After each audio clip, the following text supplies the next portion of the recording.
लबों को खोल दो गुल की शगुफ्तगी के लिए, लबों को खोल दो गुल की शगुफ्तगी के लिए, तरस रहा है गुलिस्तां बस एक हंसी के लिए।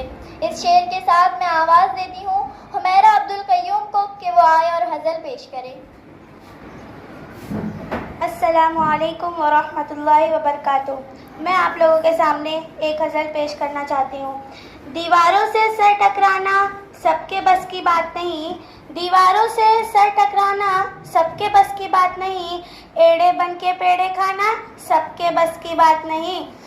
कोयल की आवाज़ में गाना कोई भी गा सकता है, कोयल की आवाज़ में गाना कोई भी गा सकता है, कौवे की आवाज़ में गाना सबके बस की बात नहीं।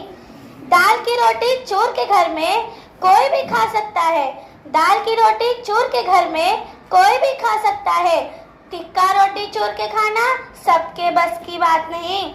दुनिया में तो हंसता चेहरा सबको अच्छा लगता है, दुनिया में तो हंसता चेहरा सबको अच्छा लगता है, हंसकर अपना दर्द छुपाना सबके बस की बात नहीं।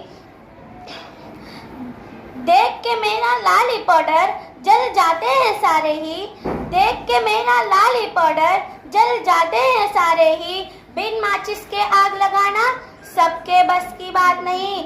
लूट घसोट के बनना लीडर, लूट घसोट के बनना लीडर, आधा अधूरा पुल बनवाना सबके बस की बात नहीं। अस्सलामु अलैकुम।